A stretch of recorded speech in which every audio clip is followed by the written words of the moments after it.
Alright, I'm freaking enthused. I got some time. We're gonna get going on the build. I'm gonna attach this bar to this plane.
It's in. Snug fit, but decent fit up top.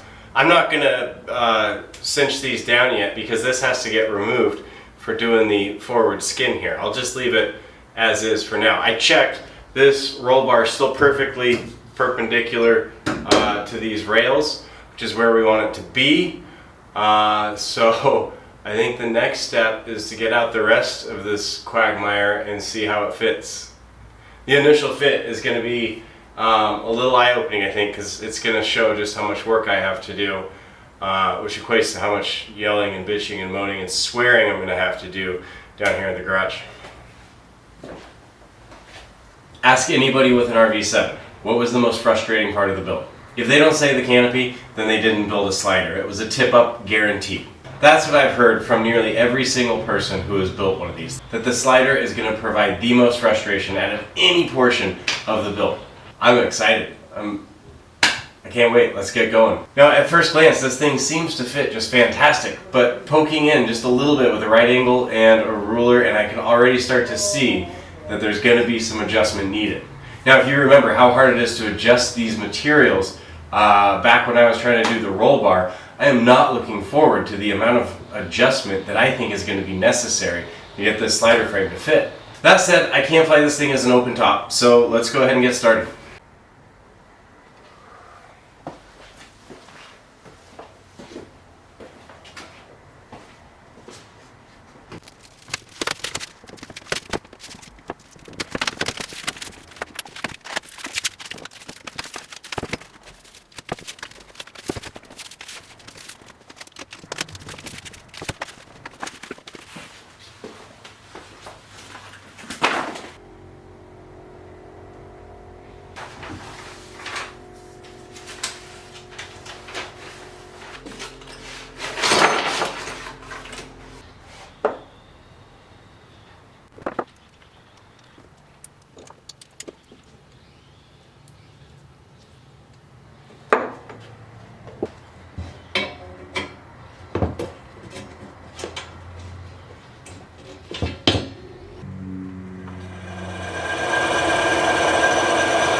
Looking at this, it's exactly where it should be, which is great because I've heard that that is not always the case. Not only that, after all of my futzing with this, it is still at a perfect right angle to this. Things are shaping up. I'm waiting for them to bite me in the ass, but right now they're shaping up.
Okay, I feel a little silly here, but I just came to this huge realization that things are not exactly what I thought. I've been looking for a slider spacer, and I was looking for a piece that would go under this somehow, and I don't even know what in my head its purpose was. It turns out this is the slider spacer. I've spent my whole life up to this point, or the last couple months at least, thinking that this was the slider. But it makes sense. If you look at the bearing blocks and the rest of these extrusions, the slider has to be something more than this. And in fact, it is the combination of these two pieces, with this thicker one being the slider spacer, and then this cap here sort of creating that lip that will prevent your canopy from lifting off as you slide it forward and back. That realization came with another realization that I have to do a lot of work to double flush rivet these things together to bend this piece to match this piece, and so all of this just became a little bit more difficult, though I think it's going to be fairly fun and straightforward. I'm just going to get to it.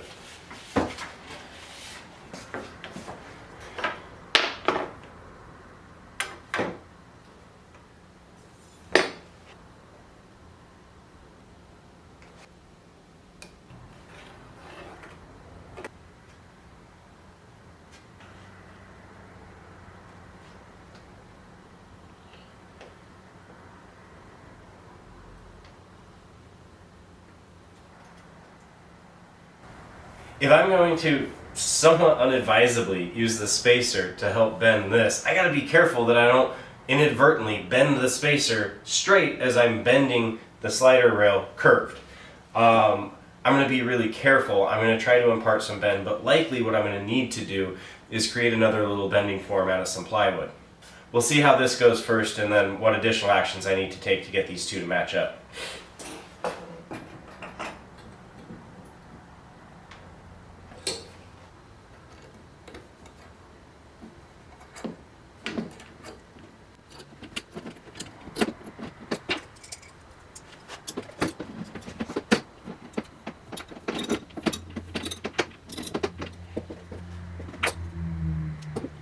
This sort of has me thinking that while I got it all clamped together, I might as well mark and drill it. I don't know.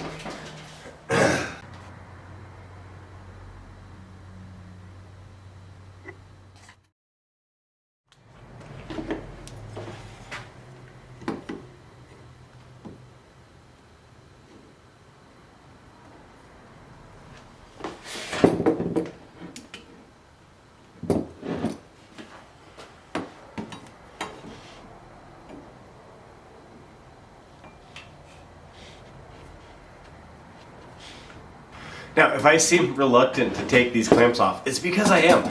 All of my dimensions are working out just perfect. They align exactly with the plan. Everything's straight. It took a long time to get there, so I think I'm just going to go ahead and drill the holes for the rivets now. Now I'm going to have to take everything apart to make sure that this top bend matches the bottom bend and that it's not held there under tension. I just think that's only smart. Now if you're thinking, well Ryan, if you take this apart and adjust the bend of things, when you put it back together, those rivet holes aren't going to line up. Well, you're an idiot.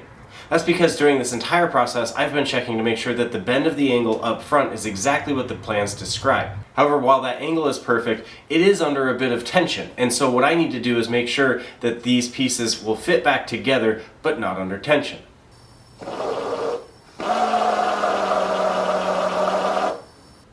I'm just kidding, you're not an idiot.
I measured out where the rivets on the skin are and put some lines in so I can actually see what I'm doing with this slider rail in place. I've also measured out where I'm going to need bolts through that slider rail in green. Rivets black, bolts green. And then I can see where these two might collide. On the plans it says that you can adjust the placement of these screws and nuts if you need to, but it looks like I'm not going to have to, which fills me with a little bit of confidence that things are lining up as they should. In fact, my screws wind up placed right between where rivets are in the skin. Kind of feels like Vans intended it that way. Next up is to actually put the frame on the plane. That's exciting. Let's do it.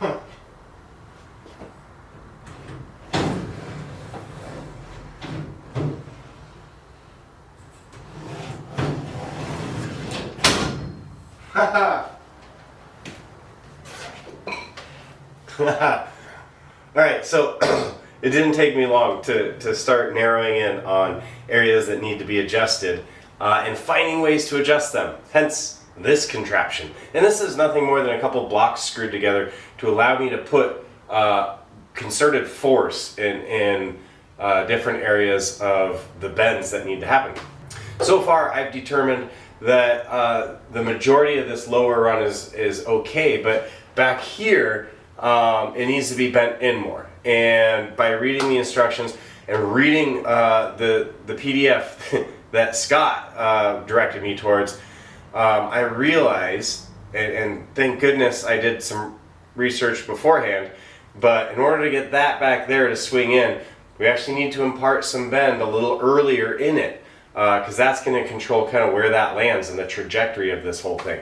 I don't want to be trying to put a bunch of force back here to get this part back. It's too little too late, and what I'll wind up with is a really steep corner, and that doesn't do anybody any good here.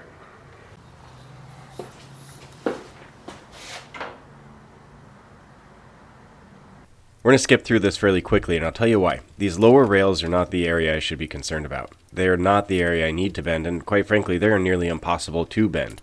If you have problems with your alignment on the lower rail, it likely can be remedied by adjusting the front and back hoops. In my case, I should have been adjusting the rear hoop. I'll catch on to that in a bit. So that went on long into the night, very late, and it didn't really need to, it turns out. You see, my bottom rails are actually formed quite well. The only thing I was trying to do is push this aft section in, and I was trying to do it by adding a little bend up here, which would redirect that. There's another much better way of redirecting that, and it's this rear hoop. And where I was putting probably hundreds of pounds of force on this little span here, trying to adjust the curvature, it took relatively little squeezing force back here with the frame off and just pushing down on it. I actually, the first time, I thought I was making a very mild adjustment. I way over adjusted. And to me, that was like awesome, because if I can over adjust it, I can also work it back. And fresh off the experience of not being able to bend this, or even worse, putting all the force I can muster on this roll bar and not changing it a 16th, I was happy to see that I had an avenue where adjustments were not only feasible, but relatively simple. Fresh off that success, I went and I tweaked all this, and it's like, it's on. It's beautiful. The margins are tight. It's, as the kids would call it, tits. I'm incredibly impressed. There is one area up on the front bar where I struggled a little bit to adjust the curve. I think from the factory, the curve just looks a little off. I might be getting nitpicky. I also might just be in disbelief and looking at where I can make more adjustments, because again, I have heard of people taking months at this stage. Now, it doesn't mean I believe I'm totally out of the woods. I do think I'm still going to wind up fighting this thing, but from all the measurements I can take right now, I think it's as good as I can get. At this point, the direction I'm going to head next is to start to remove some of these clamps and add some clecos by match drilling. And soon here, it's going to be time to start cutting on the plexiglass.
Attaching the top rail a little more permanently was pretty straightforward. First, I had to remove it, and I used some really aggressive tape the first time around.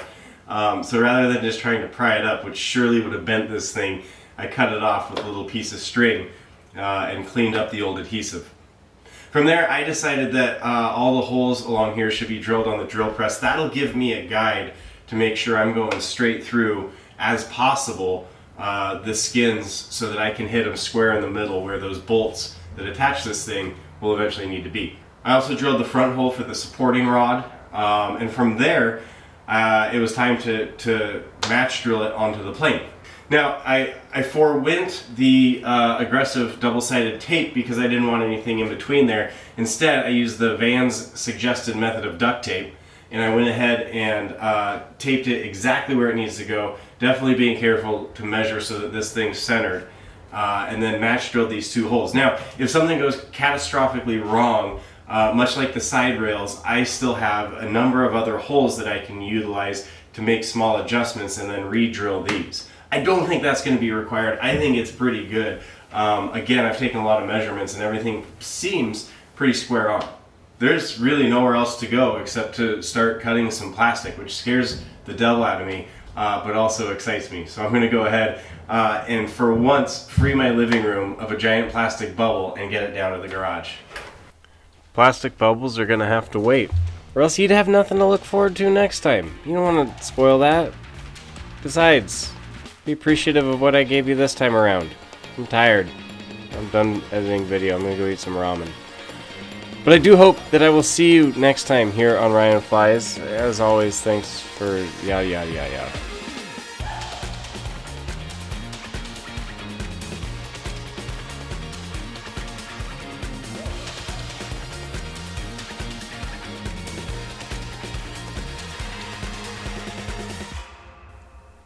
Seriously though, thanks for watching. And sorry I called you an idiot earlier.